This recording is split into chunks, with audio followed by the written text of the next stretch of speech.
ஸ்ரீமதே ராமானுஜாய நமக. ஸ்ரீமதே நிகமாந்த மகாதேசிகாய நமக. ஸ்ரீமத் ஆதிவன்ஷடகோபதீந்திர மகாதேசிகாய நமக. ஸ்ரீமதே ஸ்ரீ லக்ஷ்மீநரசிம்மதிபாதகா சேவக ஸ்ரீவன்ஷடகோப ஸ்ரீ நாராயண இதீந்திர மகாதேசிகாய நமக. ஸ்ரீமதே ஸ்ரீவன்ஷடகோப ஸ்ரீ ரங்கநாத இதீந்திர மகாதேசிகாய நமக. அஸ்மத்குருभ्यो நமः.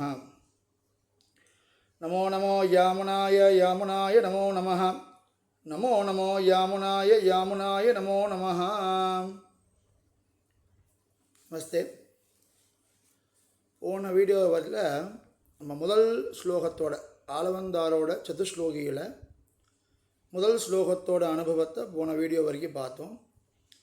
ஸோ இந்த வீடியோலேருந்து ரெண்டாவது ஸ்லோகத்தோட அனுபவத்தை பார்க்க போகிறோம்.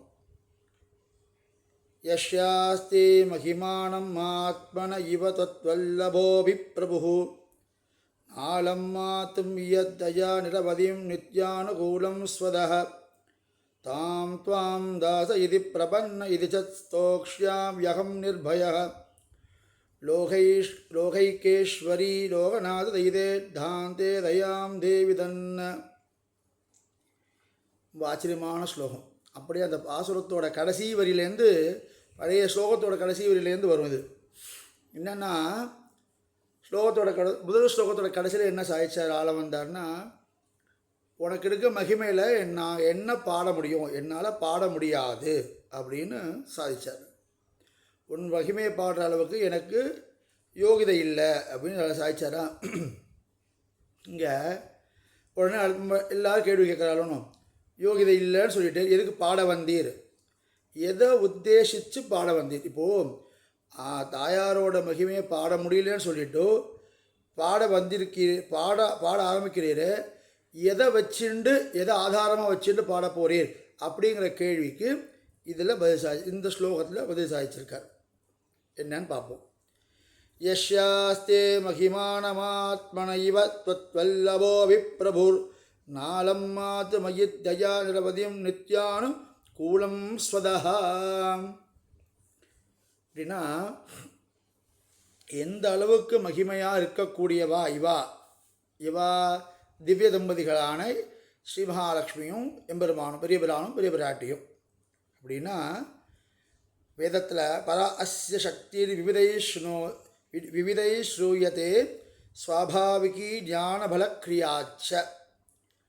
இந்த பரமாத்மாவுக்கு ஞானம் மேலான சக்தி கிரியை இது எல்லாமே இருக்குது. சிருஷ்டித முதலான காரியங்கள் பிரம்மம் பண்ணுறது அப்படின்னு சாதிக்கிறார். அடுத்ததா ஏகோகவை நாராயண ஆசீத் ந பிரம்மா நேஷானஹ நேமே தியாவா பிருத்திவி ச ஏகாகி ந ரமதே.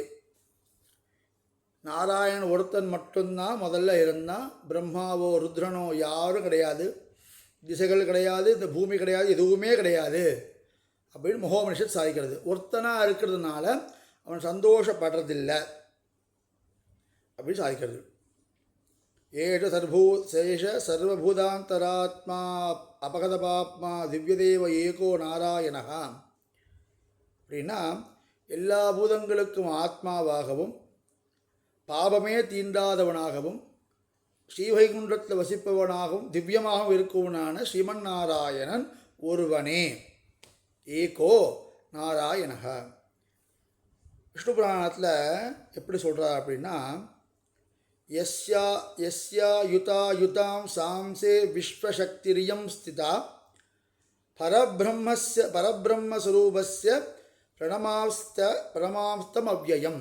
அதாவது இந்த உலகம் பரபிரம்மத்தோட ஸ்வரூபத்தில் பல்லாயிரக்கணக்கான பாகத்தில் ஒரு பாகம் ஏகதேசத்தில் இந்த மொத்த பிரபஞ்சமும் நிலைநிறுத்தப்படுறது. அப்படிப்பட்ட பரமாத்மாவை வணங்குகிறேன் அப்படின்னு பராசரர் சாதிக்கிறார்.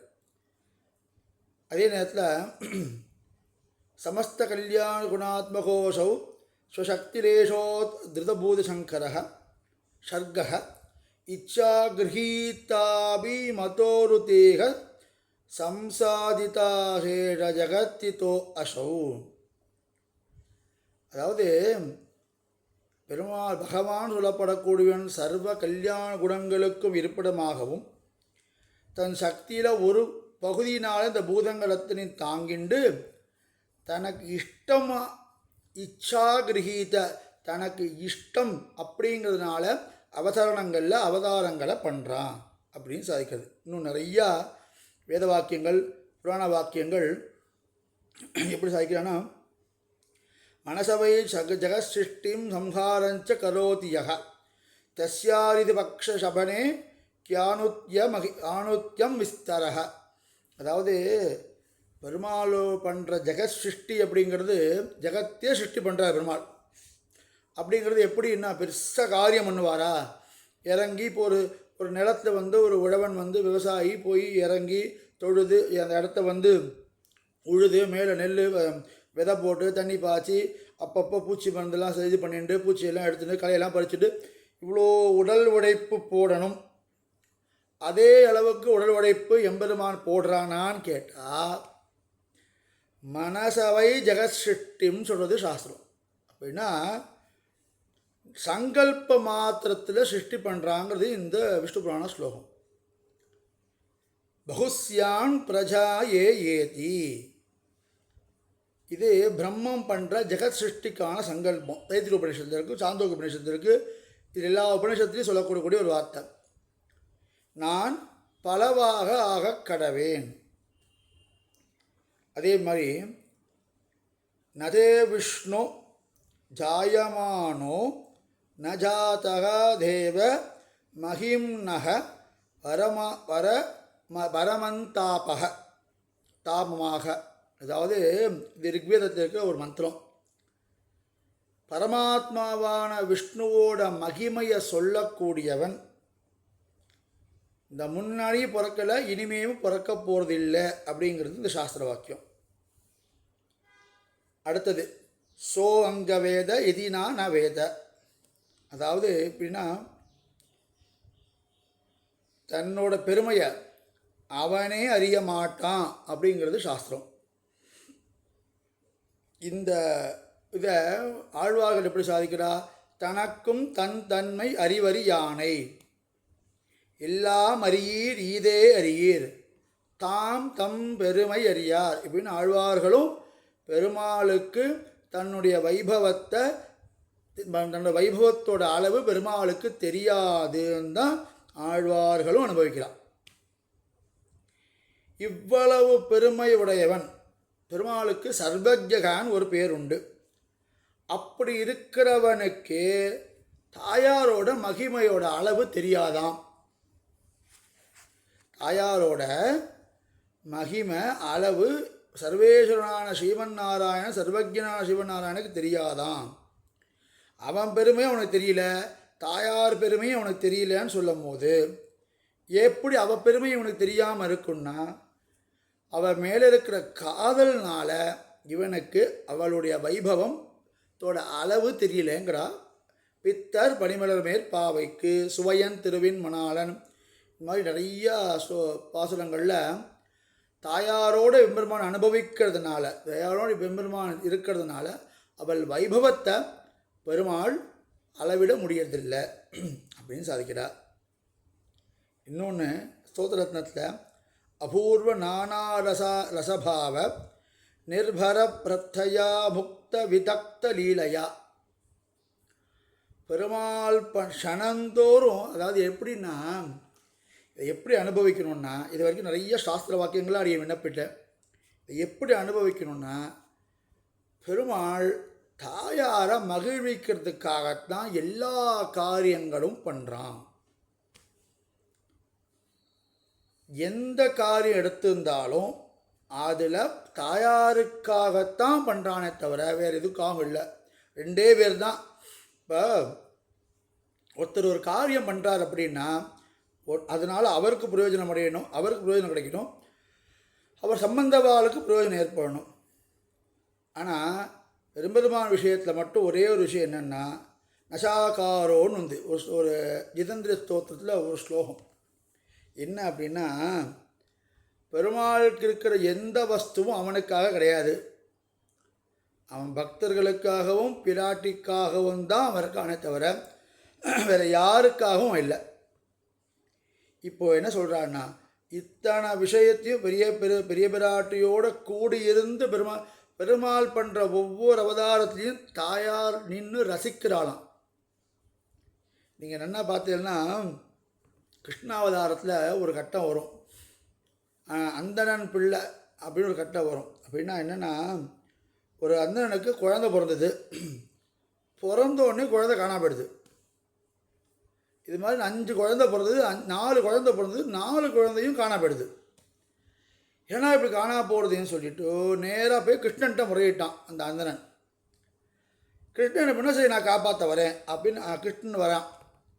அதுக்கு முன்னாடி அர்ஜுனன் என்ன சொன்னான்னா, நான் இருக்கும்போது நீ ஏன் கஷ்டப்பட கிருஷ்ணா, நான் போய் அவளை குழந்தைய ரட்சணை பண்ணுறேன்னு அந்தனோட அந்த அர்ஜுனன் போய் அந்த அந்தனன் மனைவி திருப்பி கர்ப்பமாக இருக்கா, அவளோட அந்த வீட்டு கர்ப்ப கிரகத்தை சுற்றி ஃபுல்லாக தன்னோட சரத்து அம்புகளால் ஒரு பெரிய ரக்ஷணமே பண்ணிட்டான். ஃபுல்லாக ரக்ஷணம் பண்ணிட்டான். எல்லா பக்கம் அம்புகளை ஒரு ஒரு கூண்டு மாதிரி அமைச்சிட்டான். எப்பவும் பிறந்து 15 நிமிஷமோ 2 நாள் கழிச்சோ போகிற குழந்த அன்னைக்கு பிறந்தோடனே போயிடுது, காணும். அது காரணம் ஏண்டா, அது கிருஷ்ணன் வந்திருந்தாவது காப்பாற்றிருப்பான். நீ ஏதோ காப்பாற்றிட்டு வீராப்பு பேசணுன்ட்டு பிறந்த அன்னைக்கே குழந்தை காணா போயிடுத்துனோன்னு திருப்பி கிருஷ்ணன்ட்ட போகும்போது கிருஷ்ணன் என்ன சொன்னால் தெரிஞ்சு போயிடுத்து என்ன விஷயம்னு. தன் தேரில் முன்னாடி தான் உட்காந்துட்டான். அர்ஜுனனையும் அந்த அந்தனையும் தேரில் ஒரு ரதியாக உட்கார வச்சுட்டான், பின்னாடி உட்கார வச்சுட்டான். இங்கேருந்து பூலோகத்தையும் ரதம் புறப்படுறது. எங்கே ஸ்ரீவைகுண்டத்துக்கு போயின்னு இருக்கு. இப்போது இங்கே நேராக போனவன் விரஜா நதிக்கு முன்னாடி, ஏன்னா விரஜ நதியை தாண்டக்கூடாது. ஏன்னா விரஜ நதியை தாண்டியாச்சுன்னா நச்சப்புடராவத்ததே திருப்பி வருதல்ன்றது அந்த லோகத்தில் கிடையவே கிடையாது. என்ன பண்ணால் இங்கேருந்து போனவன் விரஜக்கு இந்த பக்கம் தேரை நிப்பாட்டி அந்த அர்ஜுனனையும் அந்த அந்தனரையும் அங்கேயே நிப்பாட்டி இங்கேயே இருங்கன்னு சொல்லிட்டு தான் ஒருத்தன் மட்டும் தன்னுடைய ஜோதிக்கு எழுந்துடுறான். எங்கே ஸ்ரீவைகுண்டத்துக்கு விரஜ நதி தாண்டி உள்ளே போனால் அங்கே ஸ்ரீதேவி, பூமிதேவி, நீலாதேவி 3 பேரும் அந்த குழந்தைங்களோட விளையாடிட்டு இருக்கான். இவர் உள்ளே போனார் கிருஷ்ணன். ஏண்டிம்மா நீங்கள்லாம் குழந்தைன்னா அம்மான்ற எவ்வளோ தூரம் கருணையாக இருக்கணும். ஒரு அம்மா கிட்டேருந்து இப்படி குழந்தை தூக்கிட்டு வந்துட்டுருக்கல, நீங்கள் பார்த்துருக்கலாமே, பண்ணலாமா நீங்கள் அப்படின்னு அவர் கேட்குறார். அதுக்கு அவ சொன்னால், இல்லை கிருஷ்ணா, இந்த கிருஷ்ணாவதாரத்தை நீ நிறையா சேட்டைகள்லாம் பண்ணுறியாமே, அதிமானுஷமாக நிறையா விஷயங்கள் பண்ணுறியாமே, அதை கண்ணால் பார்க்கணும், இந்த கிருஷ்ணாவதார திருக்கோலத்தோடு சேவிக்கணும்னு எங்களுக்கு ஆசை. இந்த கிருஷ்ணாவதாரத்தோடு உன்னை சேவிக்கணும்னு எங்களுக்கு ஆசை. அதனால உன்னை வர வைக்கிறதுக்கு ஒரு வழி பண்ணோம் அப்படின்னு தாயார் சிரிச்சாலாம். திருப்பி அந்த குழந்தைங்களை திருப்பி கூட்டிண்டு ரதத்துக்கு வந்து பூலோகத்தை கொண்டு வந்து கண்ணன் கொடுத்தாங்கிறது சரித்திரம். இங்கே 2 விஷயத்தை நம்ம முக்கியமாக மனசில் வச்சுக்கணும். ஒன்று, பெருமாள் பண்ணுற எல்லா அவதாரங்களையும் தாயாருக்கு பிரீத்தி உண்டு. தாயாருக்காகத்தான், சந்தோஷத்துக்காக தான் பெருமாள் பண்ணுறான். ராமவதாரத்துலேருந்து எல்லாமே அப்படி தான். அதே விதமாக நான் இப்போ தான் விண்ணப்பித்தேன், ரஜநதியை தாண்டி ஸ்ரீவைகுண்டத்துக்கு போயாச்சுன்னா திருப்பி வருதுங்கிறது கிடையாது. நச்ச புனராவர்த்ததி, அங்கே போன ஆத்மா திருப்பி வராது. ஆனால் இங்கே என்ன நடந்தது, வைதிகன் பிள்ளைகள் 5 பேரும் ஸ்ரீவைகுண்டத்துக்குள்ளே போயிட்டு கண்ணனால் திருப்பி கொண்டு வரப்பட்டா. அப்பன்னா சர்வலோக மகேஸ்வரன் அவன், நிரங்குச சுவாதந்திரியம் உள்ளவன், என்ன வேணாலும் பண்ணுவான். யாரும் அவனை கேள்வி கேட்க முடியாது. இவனுக்கு மோட்சம்னா அவனுக்கு மோட்சம், இவனுக்கு மோட்சம் கிடையாதுன்னு அவன் முடிவு பண்ணிட்டான்னா அவளுக்கு மோட்சம் இல்லை. நாம் நிர்பந்திக்க முடியாது. கேட்டுருக்கலாம், கேள்வி கேட்டுட்டே இருக்கலாம். கேட்டுட்டு அடுத்த பிறவி வச்சுக்க வேண்டியதான். அவன் எடுக்கிறது தான் முடிவு. இந்த உலகம் அவனது, அவன் எடுக்கிறது தான் முடிவு. அவன் யாருக்கு நினைக்கிறானோ இது திருவிருத்தத்தில் திருவிருத்தத்தோட வியாக்கியானம் பெரியவாச்சன் பிள்ளை வியாக்கியானத்தோட அவதாரிக்கையில் அவரை பெருமாளை பெரியவாச்சன் பிள்ளை ஒரு பட்டத்து யானையோடு கம்பேர் பண்ணுறது. எப்படின்னா, எப்படி ஒரு பட்டத்து யானை, ஒரு ராஜா இல்லை, அராஜகமான ஒரு ராஜா, அதாவது அராஜகம்னா ராஜா இல்லாத ஒரு கட்டம், ராஜா போயிட்டார், அவருக்கு குழந்தை இல்லை அப்படின்னா என்ன பண்ணுவான்னா, பட்டத்து யானை கையில் ஒரு மாலையை கொடுத்து அது யார் கழுத்தில் அந்த மாலையை போடுறதோ அவன் தான் அடுத்த ராஜா அப்படின்றது பழைய காலத்து ஒரு வழக்கம். இந்த பட்டத்து யானையை அது கையில் மாலையை கொடுத்து ஊருக்குள்ளே அனுப்பிச்சி விட்ருவா. அதை இது தையில் இவன் தையில் போடு அவன் தையில் போடுன்னு அதை சொல்ல முடியாது, கேட்காது. சாதாரண யானைகளே கேட்காது. பட்டத்து யானைங்கிறது ரொம்ப செல்லம் கொடுத்து ரொம்ப அந்த ப்ரௌட்னஸ் ஜாஸ்தியாக இருக்கும், கேட்காது. அது என்ன பண்ணும், எவன் தடையாவது போய் போடும் அந்த மாலையை. எம்பெருமானும் அந்த பட்டத்து யானைன்னு அடியேன்னு சொல்லலை, பெரியவாச்சன் பிள்ளை சாதிக்கிறார். அது எதுக்கு சாதிக்கிறான்னா, அப்படிப்பட்ட அந்த எம்பெருமான் நம்மாழ்வார கிருபை பண்ணியிருக்கா, நம்மாழ்வார் மேலே அந்த பட்டத்து யானை தன்னுடைய நிர்கேதுக்கு கிருபையை பொடிஞ்சிருக்குன்னு ஒரு சாதிச்சார். ஸோ அவன் நினைக்கிறது தான் நடக்கும். இதான் இப்படி உபய வேதாந்தத்துலேயும் அவனோட வைபவத்தை சொல்லக்கூடிய நாம வரும்போது இவன் பெருமையை மட்டும் அவளால் அறிய முடியாமல் முடியாதவனாகவே இருக்கிறான்னு சாதிக்கிறான். ஏன்னா அவளோடு இருக்கக்கூடியதான அன்பு, காதல், ரசம் அவனை எல்லாத்தையும் மறக்க வைக்கிறது. எப்படி அப்படின்னா, இதை சொல்கிறதுனால ஒரு குத்தம் வந்துடுமா பெருமாளுக்கு, சர்வஜத்துவம் போயிடுமே. பெருமாளுக்கு ஒரு குணம், பரபிரம்மத்தோட குணம் என்ன, ஞானம் சொல்கிறோம், சர்வஜத்துவம் சொல்கிறோம், எல்லாமே தெரிஞ்சிருக்கு பிரம்மத்துக்கு. அப்படி இருக்கும்போது தாயாரோட வைபவம் தெரியல, தாயாரோட வைபவத்துக்கான எல்லை தெரியல, தன்னோட வைபவத்துக்கான எல்லை தெரியலன்னு சொன்னால் பரபிரம்மத்தோட சர்வஜத்துவத்துக்கு அது ஒரு இழுக்காயிடுமோ அப்படின்னு கேட்டால் இல்லை. இதை கூறத்தாழ்வான் தன்னுடைய ஸ்ரீஸ்தவத்தில் ஒரு அற்புதமாக சாய்கிறார். தேவி துவன் மகிமாவதி ந ஹரிணா நாபி துவயா ஞாயதே யத் யவ்யேவம் அதாபி நைவ இவயோஹோ சர்வஜதா ஹீயதே என்னாஸ்யேவ ததஜ்ஞானாமனுகுணாம் சர்வஜதாயா விதுஹு व्योमाम्भोजम इधन दयाखिल विधन प्रांतो अयम इत् युच्यते. அதாவது, ஹே பிராட்டியே, பெரிய பிராட்டியே, உன் பெருமையோட எல்லையை எம்பெருமானும் எப்படி அறியப்படுறதில்லை அப்படின்னா, உன் பெருமையோட எல்லைங்கிறது பெருமாளுக்கும் தெரியல, உனக்கும் தெரியல அப்படின்னு சொல்கிறதுனால உங்களோட சர்வஜத்துவம், உங்களோட ரெண்டு பேருக்குமே சர்வஜத்துவம் சொல்லியிருக்கு. பெரிய பிராட்டிக்கும் சொல்லியிருக்கு, பெரிய பெருமாளுக்கும் சாதிச்சிருக்காரு. இங்கே யார், குலத்தாழ்வான். உங்களோட சர்வஜத்துவம், எல்லாம் அறிந்தவர் அப்படிங்கிற தன்மைக்கு குறை வந்துடுமா அப்படின்னு கேட்டால் வராது. ஏன்னா லோகத்தை ஒரு வஸ்துவே இல்லை, இல்லாத ஒரு பொருளை ஒருத்தன் தெரிஞ்சுண்டாதான் முட்டாள். ஆகாச தாமரை, முயல் கொம்பு, இதெல்லாம் இருக்குன்னு ஒருத்தன் சொன்னானா அவனை அறிவியலின்னு இந்த லோகம் சொல்லும். இல்லாத ஒரு வஸ்துவை தெரிஞ்சிக்கலைன்னா சர்வஜத்துவத்துக்கு எந்த தோஷமும் வராது அப்படின்னு சாய்க்கிறது. புரிஞ்சுதோனா? இல்லாத ஒரு வஸ்து, அதை தெரிஞ்சிக்காதவன் தான் புத்திசாலி, இல்லாத வஸ்துவை தெரிஞ்சுட்டேன்னு சொல்கிறவன் தான் அறிவிலி. அதனால தான் பெரிய விராட்டியோட சர்வஜத்துவத்துக்கு எல்லை இல்லை, பெருமாளோட பெருமைக்கு எல்லை இல்லை அப்படிங்கிறத பராசரப்பட்டர் எப்படி சாதிக்கிறார்னா, அபிஜ்ஞாதான்னு ஒரு பெருமாளுக்கு ஒரு திருநாமம் ஸ்ரீ விஷ்ணு சகஸ்ரநாமத்தில் 483வது திருநாமம் அபிஜ்ஞாதா அப்படின்னு வருது. அப்படின்னா என்ன அர்த்தம்? அபிஜ்ஞாதான்னு அவனுக்கு தெரியாதா அப்படின்னு ஒரு அர்த்தம் வரும். அபிஜ்ஞாதாங்கிறது ஞாதா, அதாவது ஞானம் இல்லாதவங்கிற மாதிரி அர்த்தம் வருது. இப்போ பெருமாளுக்கு ஞானம் இல்லையா அப்படின்னு கேட்டால் இங்கே ஒரு சூக்ஷ்மமான அர்த்தம், ரசமான அர்த்தம் தெரிஞ்சு நாம் தெரிஞ்சுக்க வேண்டிய விஷயம் என்னென்னா, அங்கே இடத்த பராசரப்பட்ட கூறத்தாழ்வானோட ஒரு ஸ்லோகத்தை உதாரிக்கிறார். பிரபன்னாபராத அபகரணம் து குண ஏவ அதோஹி தாதபாதாக சர்வஜதாம் ஏவ ஏவம் உபாலமாகத்வம் த்வம் ஹி அக்ஞ ஏவ ஆசிரித தோஷ ஜோஷணஹ. பெருமாளே, உனக்கு எல்லாம் தெரியும், எனக்கு தெரியும்.